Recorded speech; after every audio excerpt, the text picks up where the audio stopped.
Take your seat.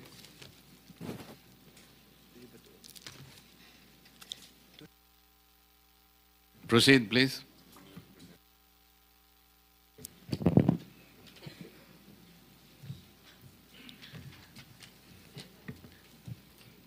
Adi, Henry Alcantara, kasi po nabanggitin ko kayo, ito yung pagkakataon din na maklarify nyo at malinis yung inyong pangalan dahil sa lumalabas dito sa pagdinig ng Blue Ribbon Committee at doon sa privilege speech ni Senator Lacson ay yung inyo pong District Engineering Office ang naging notorious, no, sa Bulacan.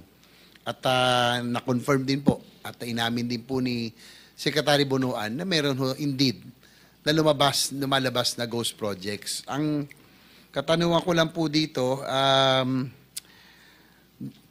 narinig nyo ba na meron pala totoo ba na merong doon sa inyong terminology, doon sa inyong distrito na merong mga proyektong pang-sports at merong pang-pamilya?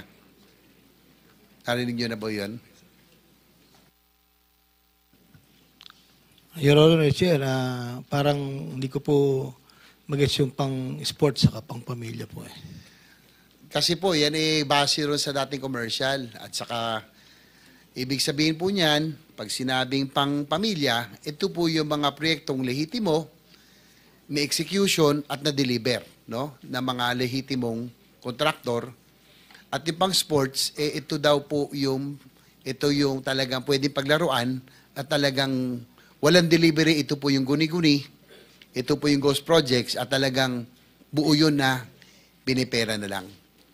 So, kino-confirm nyo ba o dinedeny nyo na meron pong ganitong dun sa inyong distrito? If I may po, explain ko lang po. Nung po nga ang ating presidente ay nagsalita po sa kanyang SONA, the day after po, I called up the present district engineer at that time, the Bryce Hernandez, to make an inventory of all the projects from 2022 to 25. Tinawagan ko po siya dahil sabi ko kailangan inventaryohin yan. Ang assessment ko lang po, baka mamaya po ay may mga kulang na haba, 1 metro, 2 metro, pa revalidate po. After 2 days, tumawag po ulit ako sa kanya. Sabi ko, anong balita? Mayroon ba tayong mga defects na kailangang ayusin? Sabi niya po, wala. After, nasa 4A na po ako noon, Assistant OIC, Assistant Regional Director na po ako. Nagpa-Zoom meeting. Kailan po kayo lumipat ng 4A? June 16 po, 2025. So, magmula noon, si Bryce Hernandez na ang District Engineer ng First Engineering District Office sa Bulacan, tama? Yes po, Your Honor, Mr. Chair. Sige po. Mamaya po, Mr. Chair, tatanungin ko rin si Bryce Hernandez dahil mukhang wala na ho siya yatang planong sumipot, no? Dahil I think you have given ample time, Mr. Chair, that for him to show up, no? Nakasabina na po siya ngayon and nag-ano ng contempt. So I suggest that the warrant of arrest be issued on Bryce Hernandez and JP Mendoza dahil ito daw po yung mga notorious na talagang involved at mukhang wala na silang plano na sumipot dito. Sige po, ituloy niyo po, thank you po. Henry Alcantara. Nag-Zoom meeting po kami. Pinatawag ko po lahat ng mga dating kasamahan ko para po kaharap po sila at bine-verify ko po sa DE o ICDE Bryce Hernandez, meron ba tayong mga findings sa mga defects? Sabi niya po, wala. After the meeting po, isang kauupo lang po na construction chief ang nagpunta po sa akin. 2 po actually, si Engineer Galang, ang hepe po ng planning. At nagsabi sa akin na, boss, parang meron kaming nakikita na posibleng wala po. So, ang sabi ko po sa kanila, August 3, 7 p.m., that was Sunday. Pinatawag ko po, lahat po sila. Sabi ko, totoo ba ang balita na mayroong mga project na nabayaran? Without my knowledge po, kasi po, explain ko lang po, ako po yung umaasa at nagtitiwala sa mga tao ko na lahat po sila nakapirma na Sa bandang huli, ako po, yun po, aminin ko, may negligence on my part. Nung pong meeting na yon, kausap ko po silang dalawa, totoo ba? At kasama po yung mga ibang hepe, ako po yung nagsabi na sabihin nyo sa mga kapwa hepe nyo, ako'y walang kinalaman dyan sa mga ganyang gawain. At sila po ay nagsalita na yun naman daw po ay paggagawa sa kontraktor. Sa kontraktor po ipapagawa. So, after po ng meeting, kinausap ko po yung Engineer J.M. Ramos, which is the construction chief. Sabi ko, mag-ikot ka, magsama ka ng mga tao. Baka mamaya, mayroong mga ibang kulang talaga. So, after a day po, nag-report po sa akin na di umano'y meron pong mga mangilan-ngilan. Hindi ko po alam yung eksaktong figure. Na posible po. Na posible. So after po nan, kinausap ko po yung dalawa. Sabi ko, bakit nagkakaganon? May mga lumalabas. So from there po, since ako po hindi na parte ng Bulacan First, sila na po yung mga nakaupo doon, hindi ko na po alam yung sumunod na step na ginawa po nila until such time na ito po, August 7, 5 o'clock in the afternoon. Pero cut ko na lang po kayo. Opo. Sir, isa na lang hindi po, pala, no? if you may, nag-report po ako kay Secretary Bonoan na may possible po ayon po sa report ng ibang tao ko. Kayo yung pa nag-report sa kanya? Nag-report po ako Na sa possible kanya, na may that ghost was projects. 5 o'clock in the afternoon. But Senator JB? sige. Mr. Chair, kailan ka pinalitan ni Bryce Hernandez? June 16 po, 2025. So bago lang. Yes po, Your Honor. June 16, 2025. Yes po, Your Honor. Alam mo, yung staff ni ni Senator Lacson, isang araw, 2 araw lang nilang pinuntahan, na validate nila kaagad. Na pinpoint nila agad kung saan yung ghost project na yan na sinasabi. Tapos ikaw, na dating DE ng distrito na yun, hindi mo alam na meron pala? Yes, Your Tanong ka Honor. pa sa mga tao mo? Kasi po, ang proseso po namin, ang una pong dapat po in charge sa project ay project engineer. Sila po ang nakakaalam dyan sa site po. Project engineer, may materials engineer, may project Huwag na tayo inspector. magpapasahan dito ng kwan. You are the district engineer Yes po. of that engineering district. Yes, Your Honor. Ngayon, pipirma ka doon sa papilis para mabayaran yung ghost project na yan. Sir, Di ba? if I may explain po, Your Honor. Hindi, Opo. tinatanong ko, pumipirma ka ng papel, di ba? Yes po, Para Your Honor. makaklaim sila ng full payment. Yes po. Okay. Ibig mong sabihin, pumirma ka ng papel ng isang ghost project, district engineer ka, tapos ngayon magmaangan ka sa harapan namin na hindi mo alam dahil inaasa mo lang sa mga tao mo sa baba. Pag may pirma sila, pirma ka lang rin. The buck stops at the district engineer as far as the projects that were being implemented in that particular engineering district. Dapat alam mo yan, di ba? Tapos ngayon, kunyari, magtanong ka pa sa mga tao mo sa baba, o meron ba? Tapos tanungin ka sa mga tao mo na, parang meron, sir, parang meron.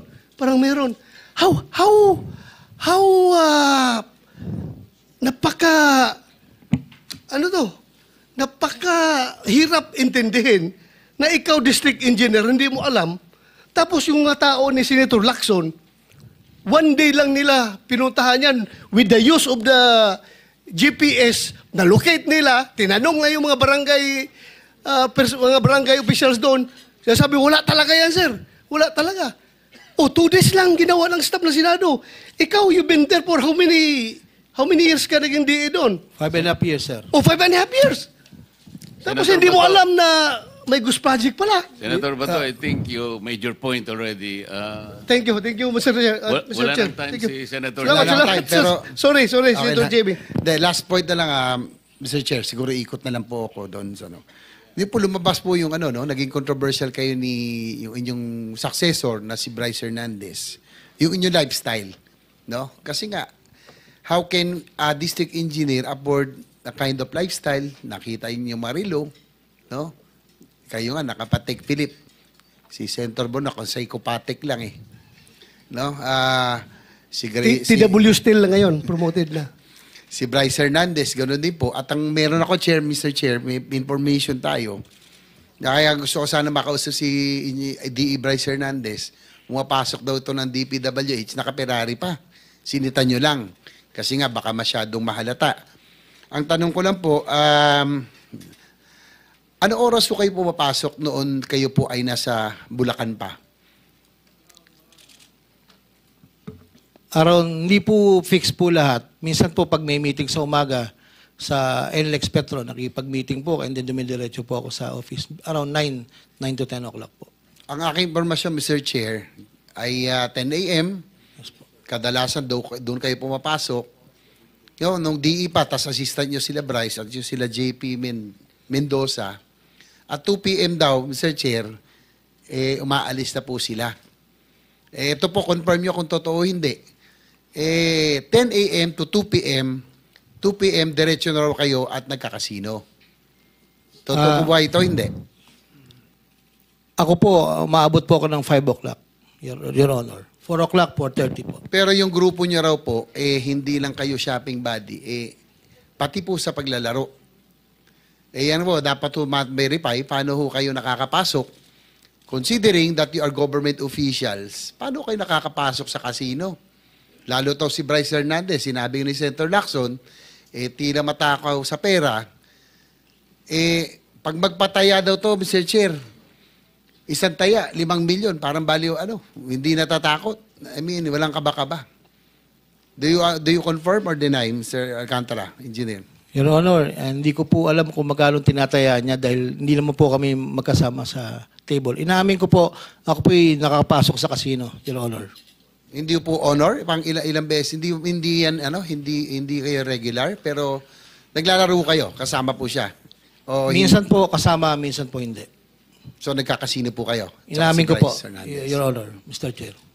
So sa inyong paglalaro, bukod doon, yung lifestyle, balita ko nga, sana pag dumating si Bryce Hernandez, Mr. Chair, pa-issue nyo na po siguro ng warrant of arrest, ay mga ilang beses ko kayo naglalaro sa isang sabi na sa isang buwan, yung grupo nyo po? Mga 2 hanggang 3 po, Mr. Chair.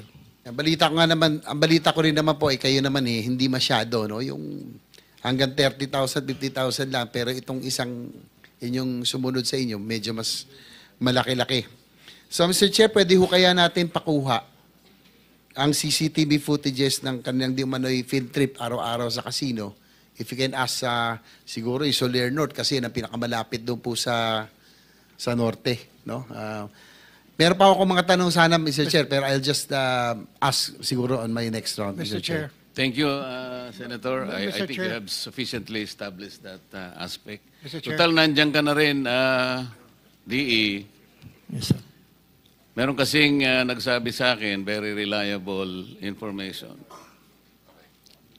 Nag-confess ka naman kay Secretary Bonoan.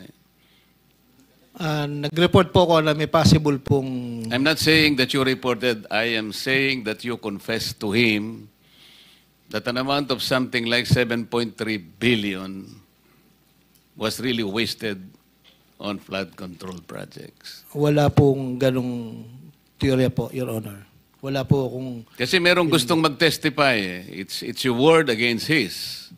Kasi nakonsensya na siya, gusto niyang talagang sabihin.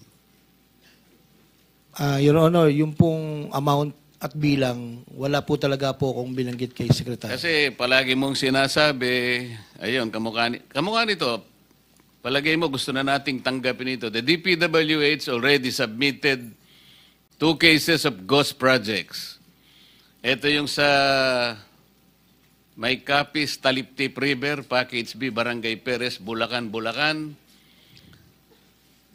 At saka yung Riverwall, Purokpor, Barangay Piel, Baliwag, Bulacan. These are reported ghost projects just submitted to this committee. At ito'y teritoryo mo. Ghost ito Ang nakalagay rito, nagkaroon na ng show cause order dito. Ikaw, Henry Alcantara, ADE Bryce Erickson Hernandez, Ang mga liable sa yan, accountant, cashier 2, project engineer, materials engineer, and so on and so forth. Ito nga yung tinatanong namin kanina pa, because in the last hearing, the TPWH already indicated to us that it will submit several cases of ghost flood control projects. Unfortunately, to our disappointment, bago nag-resign si Secretary Bonoan, tinext ko siya yesterday, nung isang araw pa. Kasi nga dalawa lang ang kanyang ibinigay sa amin. The indication it should have been at least 50 ghost flood control projects. Ang binigay niya sa akin, bago siya mag-resign, indication that there are 15. Kasi sabi niya rito, without structure. Hindi ko alam kung ibig sabihin nito ay ghost projects. So ang ginawa namin, ginamit namin yung mga datos na nanggaling sa presidente na ibinigay niya sa amin at binerify na namin yung iba, nakatulong nga yung ginawa ni Senator Lacson para ma-determine and ma-confirm lahat ito. There are 60 projects na parang lumilitaw, ganun nga yung kanilang characterization. Total 60 flood control projects. 15 dito binigay nyo sa Silver Wolves. Wolves pa Construction Corporation. Wawaw Builders, 6. St. Timothy plus St. Matthew, 4. Unimax Steel, 4. Jagon Build Construction Corporation, 3. SYMS Construction Trading, 3. M3 Construct Corporation, 3. Darcy and Anna Builders Trading, 3. MD Sanidan, 3. And several others with 1 project each. 60 projects na kandidato sa ghost projects. Yusek Cabral,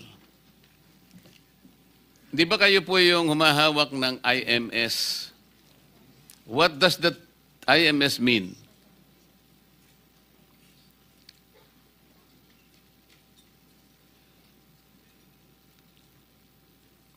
Your Honor, I think 2 weeks ago, nire-assign po sa akin ni Secretary yung Information Management System Information Management Service. 2 weeks po. But before that, it was lodged with the Undersecretary for Technical Services. Ano, mabuti sinabi mo yan kasi ayaw ko na sana ang tanong kita dyan. On July 22, 2025, the IMS was assigned Opo. to Yusek Ayapana. Opo. Tama? Opo. Ayapana is handling... The Technical Services, Your Honor. Teka muna. Ayapana is handling National Building Code. Tapos ibinigay ni Secretary Bonoan ng IMS sa kanya. Nakakapagtaka 2 weeks later on August 6, 2025, paano napunta sa'yo? Ikaw planning service ka plus PPP. Tapos napunta sa'yo ang IMS. Hindi ko maintindihan. Kaya nagbibiro nga si Ayapana Baka gusto mong kunin pa rin yung building code, sabi niya sa'yo, di ba? Tama What po. is IMS? Information Management Service, Your Honor, Mr. Chair. O ano nga ang ginagawa nun? Yun po yung nagmamanage ng mga system at mga computer system po ng DPWH. No, pero tentative yun, di ba? Walang ano yun. For budgeting purposes, For budgeting purposes po, ang kailangan lang nila mga computers, mga software, mga ganun po. kaya nga hindi siya reliable na pangbantay sa project. PCMA is Project and Contract Management Application. Tama po, Your Honor. Meron kang access dito. Lahat Diba? po ng executive committee members ay merong access po sa PCMA. Ikaw ang may hawak din ng MYPS. MYPS po, multi-year programming system ay under ng planning. Yung PCMA po ay under ng Bureau of Construction. Kaya nga, hawak mo pa yung RBIA. Ito yung Roads and Bridges Information Application. Yes, Your Hawak mo Honor. rin yung HDM4. Highway Density Management 4. Mga application po yan, yung RBIA po ay database ng lahat ng national road and bridges asset. Yes, ng ang tinatanong ko DPWH. lang, hawak mo lahat ito. Yes, sa planning po. IMS, may access ka sa PCMA, hawak mo yung MYPS. Alam nyo kung bakit tinatanong ko sa inyo ito? Yes, Your Honor. No. The purpose of PCMA, ito to provide a centralized, efficient, and transparent platform for monitoring all DPWH infrastructure projects and contracts, including those by administration and negotiated contracts. Tama? Tama po, Your Honor. Yun ang purpose. As to functionality, sabi niya, real-time monitoring. It enables immediate tracking of project progress and status. Immediate tracking of project progress and status. Number 2, geotagging. Requires photos with recorded geotag locations to be uploaded, providing accurate and verified data. E-logbooks. Engineers use electronic logbooks on mobile devices for field reporting. Data integration uses project identification structures from DPWH multi-year programming and scheduling. Ito yung MYPS. Ano ang benefits? Ito, isa sa benefit. Eliminates ghost projects. You're nodding. Eliminates ghost projects. Real-time geotag reporting helps identify and prevent the creation of phantom projects. Meron kang access dito eh. Meron kang MYPS. Lahat ng system, lahat ng application nasa sayo. Paano nagkaroon ng ghost projects?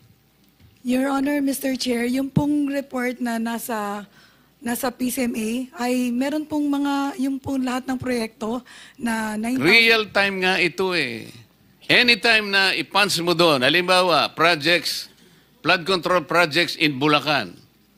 Kung anong district ang gusto mo, District 1, District 2, District 3, alam mo, real time. By location, geotag. Alam mo nangyayari on the ground because it's being updated by your project engineers on the ground. Anytime, you don't have to go there. Tama. Tama po, Your Honor. Bakit merong ghost projects? Your Honor, Mr. Chair, kompleto po yung mga data na sinubmit o Kompleto in-upload. nga sa inyo, bakit ang tanong, ba't may ghost projects if this PCMA is working? Ang sabi niya, the benefit is to eliminate ghost projects. Tama naman eh. Real time eh. As we speak, halimbawa, kung hawak mo yung application mo ngayon, titingnan mo. Tingnan mo yung Bulacan. Alam mo lahat eh. Paano nangyari nga ito? There is now a list of a candidate of 60 ghost projects with us, subject to our verification. Paano nangyayari ito with all the systems intact in DPWH? Sino, for example, let's begin with the 2 projects, ghost projects you submitted to us. Up to what extent the liability may go? May datos po sa PCMA na in-upload yung project engineer, Your Honor, Mr. Chair. Ang Dun po- sinasabi ko, ma'am, let's not debate on this already. Ghost projects ito eh.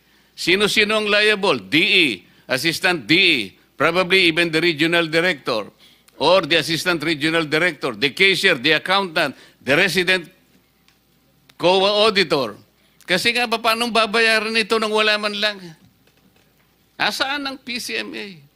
Tama po, Your Honor. Alam mo, ma'am, dumating ako dito na malungkot. Alam mo kung bakit? Several text messages are being received by this representation almost every day. Alam mo kung anong mga taong sinasabi nila sa akin? Nakikita po namin, sabi niya, kung paano winawaldas ang pera ng bayan.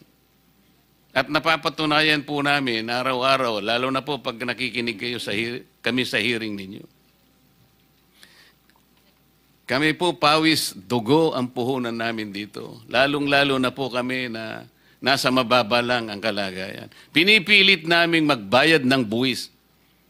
Pero ganito po bang kinapupuntahan ng aming buwis na binibigay? Pwede po ba, kanya, Senator, Pwede bang mag-request pakikita ko sa iyo ang mga text messages mamaya para sabihin ko lang sa iyo na totoong sinasabi ko. Pwede bang ilaban nyo kami na next year wag muna kaming magbayad ng buwis? Sapagkat ito palang kinapupuntahan. What do you think I should tell them? Can you help me provide an answer to these people? Mr. BIR, kung nandiyan ka pa po. Can you help me tell them kung anong dapat kong sabihin sa kanila? Their observation is valid. Pera po nila ito eh. Ganito po ang kinapupuntahan eh. What will I tell them?